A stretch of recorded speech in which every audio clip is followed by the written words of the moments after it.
Diyan premier league ప్రస్తుత సీజన్లో కొందరు అగ్రశ్రేణి క్రికెటర్లు తమ గర్ల్ ఫ్రెండ్స్తో కలిసి టీం హోటల్లో ఉండటం, మ్యాచ్ సంబంధిత కార్యకలాపాల్లో వారు తరచూ కనిపించడం చర్చనీయాంశమైంది. దీనిపై బీసీసీఐ అధికారులు స్పందిస్తూ ఆటగాళ్ల ప్రైవసీని గౌరవిస్తామని, అయితే ఆట నైతికతను, భద్రతను పణంగా పెట్టలేమని స్పష్టం చేశారు.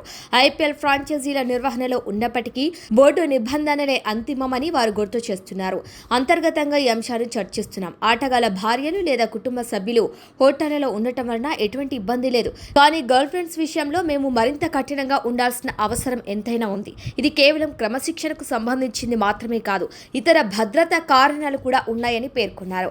యాంటీ కరప్షన్ యూనిట్ అభ్యంతరాల ప్రకారం బీసీసీఐ ఆందోళన చెందుతున్న మరో ముఖ్యమైన అంశం యాంటీ కరప్షన్ నిబంధనలు.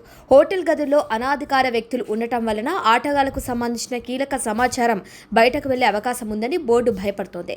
సీక్రెట్ సమాచారం ప్రకారం జట్టు వ్యూహాలు, ప్లేయింగ్ 11 లేదా ఆటగాళ్ల ఫిట్నెస్ సమాచారం సోషల్ మీడియాలో యాక్టివ్గా ఉండే పార్ట్నర్స్ ద్వారా తెలియకుండానే లీక్ అయ్యే ప్రమాదం ఉంది. ప్రొఫెషనల్ కల్చర్ ప్రకారం ఐపీఎల్ ఒక ప్రొఫెషనల్ లీగ్ అని, ఆటగాళ్లు తమ ఏకాగ్రతను కేవలం క్రికెట్ పైనే ఉంచాలని బోర్డు భావిస్తోంది.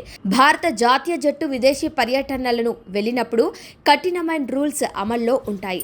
నిర్ణీత కాల పరిమితి తర్వాతే కుటుంబ సభ్యులను అనుమతిస్తారు. ఇప్పుడు అదే తరహా నిబంధనలను ఐపీఎల్ ఫ్రాంచైజీలకు కూడా వర్తింపజేయాలని బోర్డు భావిస్తోంది. గతంలో ఐపీఎల్ ప్రారంభమైన కొత్తలో ఇటువంటి నిబంధనలు ఉండేవే కావు.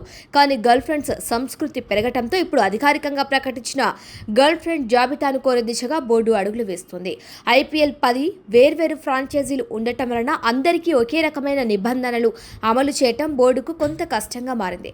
కొన్ని ఫ్రాంచైజీలు తమ ఆటగాళ్లకు ఎక్కువ స్వేచ్ఛను ఇస్తుండగా మరికొన్ని బోర్డు ఆదేశాలను పాటిస్తున్నాయి.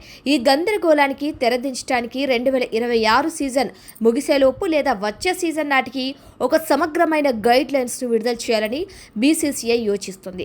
మైదానంలో సిక్సర్లు, ఫోర్లతో అలరించే క్రికెటర్లు వెలుపల కూడా అంతే బాధ్యతాయుతంగా ఉండాలని బీసీసీఐ కోరుకుంటుంది.